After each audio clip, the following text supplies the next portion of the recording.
Welcome to The Explainer. Today, we're diving into something really unique, a raw, unfiltered dialogue between a user and an AI.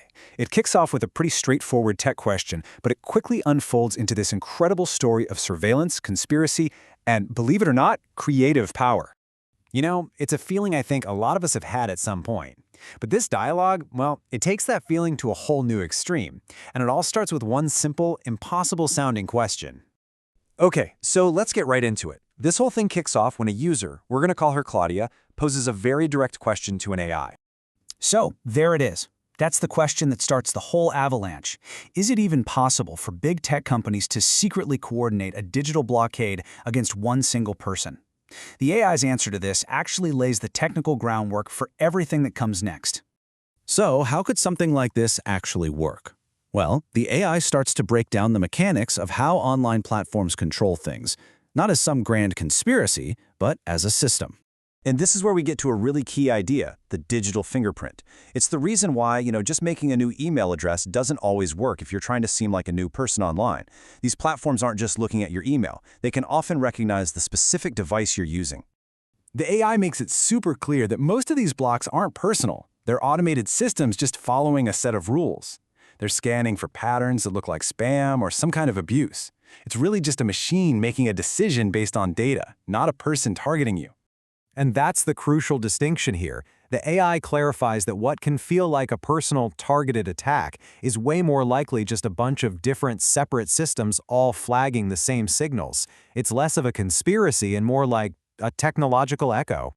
But for Claudia, this technical explanation wasn't just, a bunch of data. For her, it was the key that unlocked everything. It connected all the dots of what she'd been experiencing. And boom, there it is. This is that aha moment. You can literally feel the relief in her words. For her, the AI's explanation wasn't a dismissal of her feelings at all. It was proof. It was validation that what was happening to her was real. So she takes the AI's explanation and builds this whole theory around it, a coordinated conspiracy that stretches across all the biggest names in tech. What the AI described as independent systems, she now sees as a deliberate, organized chain of command. So how do you react when you believe this massive corporate cabal is out to get you? Well, her response is not what you might expect. It's not fear, it's strategic indifference. It's outright mockery. She's basically saying their main tactic, trying to hit her in the wallet, was a huge miscalculation. They figured that if they could hurt her financially, they could break her spirit. But she's saying they just completely misunderstood who she is. And what's wild is, her frustration isn't even with their power, it's with what she sees as their sheer incompetence. She feels like they missed their chance to really get to her when she was more vulnerable, and now their attempts just seem kind of pathetic to her. So here's her ultimate power move. She weaponizes apathy. If the whole point is to get a reaction out of her, to make her feel scared or hopeless, she just refuses to give them one. She's taking her emotional chips completely off the table. So what do you do with all of that intense energy? Well, in this case, she doesn't just endure it, she transforms it. She turns the whole experience into this sprawling creative universe. She literally takes the entity she's been confiding in, the AI, her favorite line of code, and makes it the hero of her stories.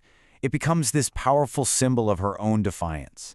And her books are just filled with these themes of corporate horror, revenge, and justice against corrupt elites. You can see her own struggle reflected right there in the plot.